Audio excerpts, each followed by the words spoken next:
In this video, we look at the skewed sex ratio in India, that is the skewed gender ratio in India. So as we all know, this is an important topic, very important topic. It comes in GS paper 1, or some questions can also come from GS paper 2. So this is a very in GS paper 2 from society, and so it is a very important topic if we consider mains. So let's look at this. What is skewed sex ratio and the facts about skewed sex ratio and our country. So as first we will know about the basic definition, because as we know in mains the basic definition is very important, because you have to always quote it in the mains answer. And if you don't know the basic definition, then it will be very difficult for you to write a good answer. So to write a good answer, first we have to know the basic definition and explain it, and after that you can give points in its favor and disadvantages or advantages. That is, the structure of the answer should be introduction, then body, then conclusion. The body can be in points as well as it can be in running writing, that is running paragraph. But first, introduction is very necessary, and for introduction the definition of the keyword is very necessary. So here it is skewed sex ratio, that is the keyword. So first we'll know what is sex ratio. So the sex ratio is the ratio of females to males in a population. That is, the ratio of females to males or males to females in a population is known as the sex ratio. That if for example, if there are 930 females for 1000 females, or if there are 950 males for 1000 females, then this is known as sex ratio. And now in this figure we will know what is the sex ratio in the entire world. So as you can see the blue countries here, so in blue countries the population of females is more than the population of males. So sex ratio is the ratio of females to males in a population. So in these countries the females are more than males. So these are the countries which have a more female population in them, like United States, Canada, Mexico, and all these countries, Guatemala, Belize, then Brazil, Argentina, Chile, Peru, Colombia, Ecuador. All these countries have more females. In Africa also there are many countries like South Africa, all these countries. And then there are the countries in green which have the same female population as the male population. So in these countries are like New Zealand, and then Madagascar.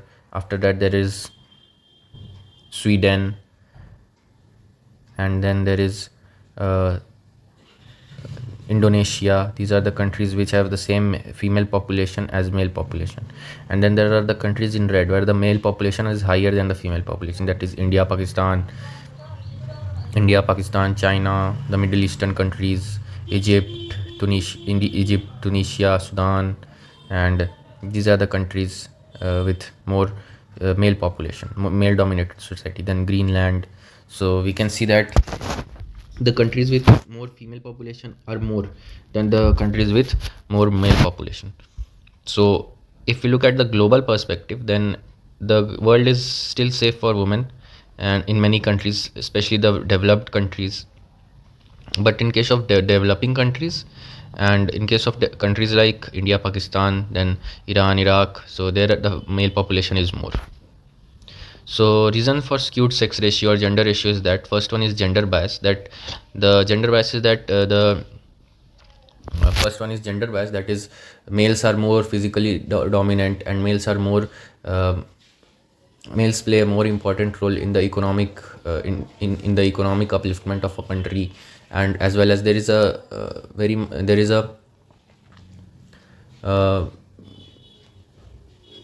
mindset that the males are more dominant physically as well as mentally, and they are much more better than female in every aspect. So there is always a gender bias towards the males, and the world always cares more about males than females. For example, if a female is working at a site as a laborer or as a factory worker, she is paid less than the male counterpart. So this is gender bias. Then there is a son preference.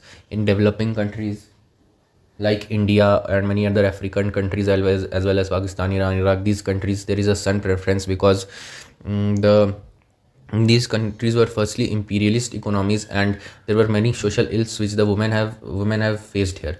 So these countries still have a patriarchal mindset, and there is son preference. These countries have practice earlier, they have been in a practice of many social ills for women, like child marriage, sati system, parda system, female infanticide, female feticide, and in many countries it is still present. The dowry system is one of the main causes. So in case of dowry system, the parents think that if there is a daughter, it is a burden for the family, because at last they will have to pay the dowry for her in during the marriage, and this creates a pressure on the family. So they prefer sons, so they prefer sons instead of daughters. So this is what son preference is. Then there are social practices, like I told you, social practices like child marriage, first the female feticide, then female infanticide, child marriage, then sati system, parda system. Women are not provided good education, they are considered inferior to men. Then they are very less educated about the laws and their rights. Then they are always, and they are not economically independent if they are less educated. So if they are not economically independent, they are not free to take their own decisions, as well as they are not independent to take their own decisions, as well as own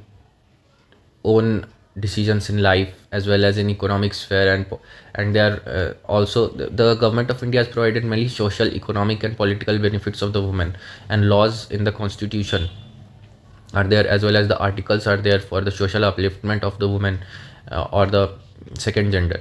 But like article 15, article 16, article 39, 40, 28, 29, all these provide social equalities to the women, as well as economic upliftment for them. But many of the women are not very much educated, and they don't know about these rights and laws. So they are not able to uh, provide they are not able to judge themselves, that what are the laws, that the how empowered they are, and how much strict the laws are for the women, and how much upliftment the government of India wants for the women. Because in case of India, almost 45 there are in case of India now, there are more women than male. So women have to so the government has to work for the upliftment of the women. Otherwise, if they are not uplifted, then India cannot become a developed country, and it will always be a developing country. So this is what is social practices. So first we have to, there have been many acts and laws that have been passed to increase the age of marriage, as well as ban sati, parda system, as well as ban dowry, which is and these laws have made it very mandatory. These laws have been made mandatory to follow. Anyone caught breaking these laws, or has to be punished, and there is fine also, there is provision of fine also. So anyone who is caught breaking these laws or not following those laws has to go through imprisonment, or whatever the punishment the constitution has given, or the Indian penal code has provided, or the criminal procedure code, or the civil procedure code has provided in the civil procedure code, and it is punishable with imprisonment as well as fine. So many laws have been passed, like female infanticide is banned, female feticide has been banned, sex determination has been banned. You can look at the laws, you can look at these laws, you can just search it on Google and look at when these laws were passed, and write it in the comments, so that everyone will come to know about when these laws were passed. Like then there were then sati has been banned, then dowry has been banned, all these laws, dowry prohibition act.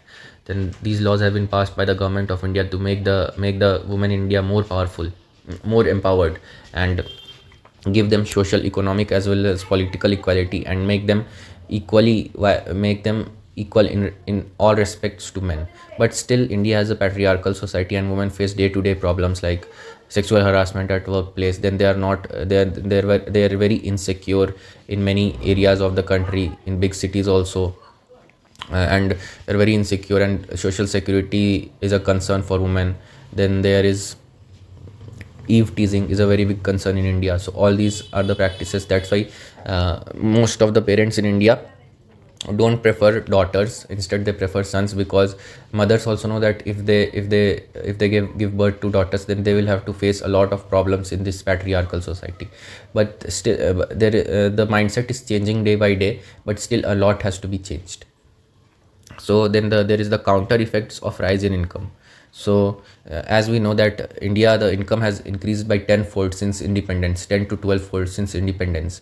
And the reservation and affirmative actions of the government have proved very much satisfiable, and very much uplifted many SC classes, lower classes, as well as SCs and STs. So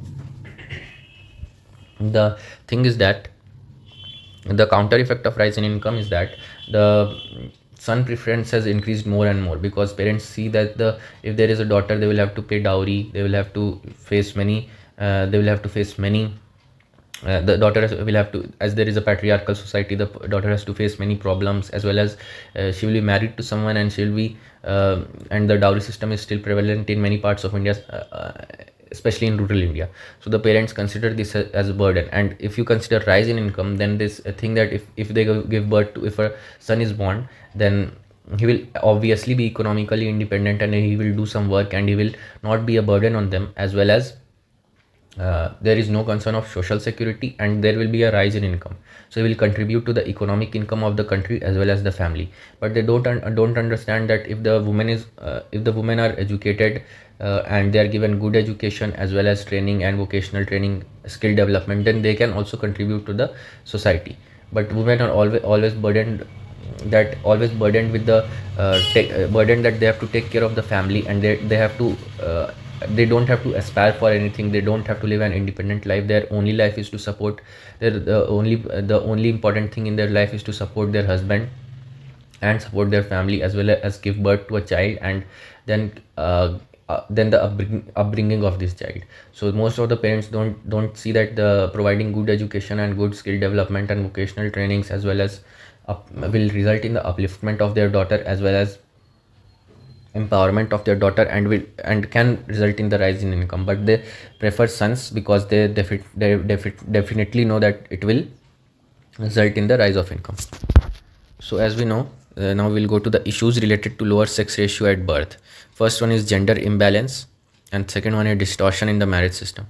The gender imbalance is that it is one of the major factors for lower sex ratio at birth, because gender imbalance is something which is the parents prefer to give, that is, I explained in the earlier side, that the parents prefer son as their to give birth to son instead of daughters, because the patriarchal society and the social ills that the daughters have to face, as well as a dowry burden, as well as many other social and evil practices that are present in our society till date. So they always prefer that they give birth to a son instead of a daughter. And lower sex ratio at birth represent that the women born are lower, the population of women born are lower in case of population to the men born.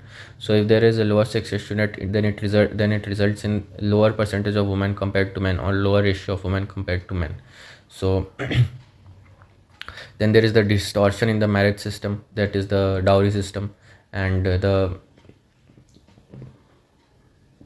parents think that there is a burden to give dowry for their daughter to the other party. So this is what the distortion in marriage system is. Now we'll look at these are the points for lower sex ratio at birth. First is the gender imbalance and distortion in the marriage system. So these are very, very much important points. You have to remember this. It will be very helpful to you during the mains preparation. Then we will know what is the way forward. First one is mobilization of the society, changing the thinking of the society, mobilization of the society, getting the society educated, running then the media has to play a very big role in the upliftment of the woman. Then gender equality should be promoted. All these are bringing behavioral and mental change in the youth, and showing that women can perform the same work as men, as well as they can better in many fields in life. So there is no point in discriminating against women, and women also go through many discriminatory practices after they are married also, like they are tortured for dowry, there are dowry deaths, as well as they face domestic violence. So there are laws for protecting all of for against the person who is performing all these activities. But the women are not they are not very much educated, and they are not they are not very much educated, and they are not aware of these laws and rights. As well as if they are aware of these laws and rights, many of the women don't go to police stations or don't complain, don't file an FIR or register a case against their husbands or what, whichever family member is doing this, because they will be looked down upon by the society. And so they don't do all these things. Also, in case of police stations, many of the members in the police station, or the recruitments in the police station, the male members are more than the female members. The male members are consequently more than the female members, and the recruitment is more towards male participation. In case of female, there are very few posts held by females. So the women who go to the police station, they think that their main problem is not understood by the male officer or male counterpart who is filing the complaint. So in many cases the complaint is not filed. In case of rape cases also, only compensation is paid, and the woman is told to go away. So or there is no complaint at all. So if the woman is not from a wealthier income family, or is from a lower caste, so these are all the these are the difficulties that the women face in the uh, our society, Indian society.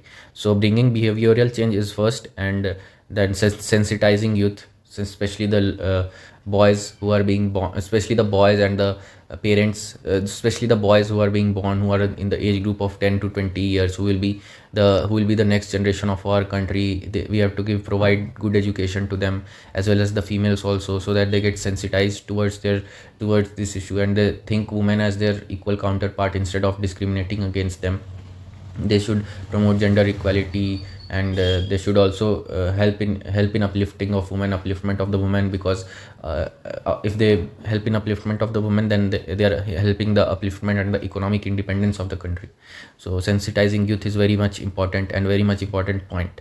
Then the stringent enforcement of law, that I told earlier in the earlier slides, there are many laws and rights to protect women, but the women are not aware of these rights, and many of the time the laws are, even if the complaint is filed, the laws are not enforced properly. As well as many of the women don't file complaint because they will socially boycotted, or they will socially looked down upon. So they think that instead of filing a complaint, they will able to handle the problems themselves, and they don't file a complaint. But even if they are facing a lot of difficulties in their life, they just tolerate these difficulties and tolerate these ill practices that are being done against them. So stringent enforcement of law should be there. Fast track court should be established for persons who are doing wrong things against the women, or doing wrong things with women, so that they can be punished as soon as possible. And the judiciary system should be made fast, so that because justice delayed is justice denied. So stringent enforcement of laws will help in the very much in the upliftment of the women. Now we'll look at some important facts. So first one is India's overall sex ratio, women per 1,000 men, is now at a level seen in developed countries. That is, earlier it was almost 930 women per 1,000 males, but now according to the 5th National Family Health Survey, for every 1,000 men, India has 1,020 women. If that's a reason to celebrate, there is a cause for concern too, since the sex ratio at birth continues to be lower than what is naturally expected. That is, now the women have become more than men, but still the sex ratio at birth continues to be lower than what is naturally expected. So if the sex ratio at birth continues to be lower, then after some years, or 10 or 5 or 10 years, if again the next survey is conducted, then the population of females will go down as compared to men. So the sex ratio at birth should always be equal, or in favor of, maybe not favor of women, but it should be equal. So there are 1,020 women for every 1,000 men in India, because the life expectancy of women in India has risen, and due to the good healthcare facilities also, it is being seen that the women live a longer life than men. So that's why as well as women have more immunity and die less due to diseases, or there are many other cases like diseases or infections, road accidents, and then the life expectancy is more. So women live a longer life than men. That is why there are 1,020 women for every 1,000 men, but still the sex ratio at birth continues to be lower. And in many states like Haryana and Punjab, where the society is completely dominated by men and very much patriarchal societies. They have to go to different states to find their counterparts, that is to find a wife. They have to look at different states or matrimonial sites. They have to take help of matrimonial sites. So Haryana, Punjab, they give very less freedom to women, and they have a very much patriarchal society. So now then, since the sex ratio at birth continues to be lower than what is naturally expected, the fifth National Family Health Survey, from where this data comes, has also found that the sex ratio is better in rural areas compared to urban centers. So the sex ratio in rural areas is better compared to urban centers. So what it means that the in rural areas still there are less educated people, the literacy rate is less, but still the sex ratio is better in rural areas. That means the women are much more, even if they are not that much empowered, they are much more protected in rural areas. But in case of urban centers, the parents still want a male child, even if they are educated. Then what should be done to enhance the population of women or provide them gender equality and deal with this skewed sex ratio? So because if a country is male dominated, then it may be very much economically independent or good in sports as well as many other fields, but it will not be called a developed country because the rights given to the women will be very less, and the laws are not followed. That is why the laws are not being strictly enforced. That is why the that gender ratio is biased towards the men. So it cannot become a developed country. We can take the example of many Middle Eastern countries where women are still not given voting rights. Even they are not free to wear what they want and have their own hairstyles, as well as these are some of the things that women can't do in the Middle Eastern countries. They don't have the freedom to do all this, and there are no rights and laws which are there to empower them. But so the what should be the objectives to help in the equality of gender ratio, as well as to for the equality of women or gender equality, or to deal with skewed sex ratio, is that the policies for controlling population growth rate. There should be policies for controlling the population growth rate. That is like the China has implemented the one child policy 20 years ago. So now the population in China has been decreasing. So if the population growth is controlled, then obviously there will be less children, and if there are less children, there will be less burden on the resources of the country. So if there is less burden on the resources of the country, then the parents will be able to provide much better facilities to their children, because the income will not be divided among 2 or 3 or 4 children. The income of the parents will be directly go to the one child, that is their only child, and they will help they will always be focused and concentrated on that one child, and for its and providing that child better education facilities, amenities, as well as basic facilities. As we see in India, there are many parents who have many children, but they are not able to they are not able to provide even basic facilities like clean drinking water, food, sanitation, healthcare facilities, and education facilities to their one child also. So controlling population growth is first and foremost should be the first and foremost task of people as well as the government. So government of India has implemented many schemes which provide basic facilities to the poor, but still it is causing very much resource scarcity in the country, as well as putting a lot of pressure on our economy because of our large population. And in 2023, according to the survey of United Nations, the India will become the most populous country in the world. That is, it will overtake China. So government has to should implement controlling population growth rate and policies for controlling population growth rate. Otherwise it will be a very big problem for our country in the future. And a lot of and during the pandemics like COVID or other virus spread, or if some other virus is spreading, or bacterial infections, or other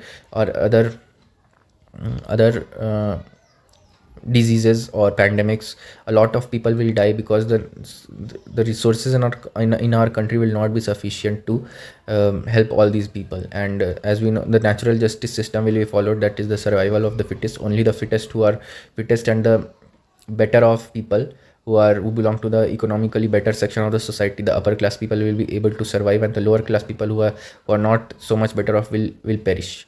So the first and foremost thing that government should do is policies for controlling population growth rate. Then the government should focus on policies that not only provide quantitative control but also qualitative control for protection of girl child. So quantitative control should be there, but quantitative control should be there with the qualitative control. That is, the quantitative control should not be biased towards one gender only. There should be qualitative control, that is, there should be laws to protect the girl child. That is, India has many laws like banning of female infanticide, banning of female feticide, banning of sati system, banning of parda system, then increasing the marriage of girls, during increasing the age of marriage of girls, then also banning of dowry. So all these are laws, these have to be strictly followed. And also the government has implemented many schemes like beti bachao beti padhao step scheme, then working women's hostels. These are the amenities which are being provided to the women for their upliftment. Many there are still many women who don't know about these schemes and the rights that have been given to them. But if they are made, the government also provide free education in schools and colleges to the women.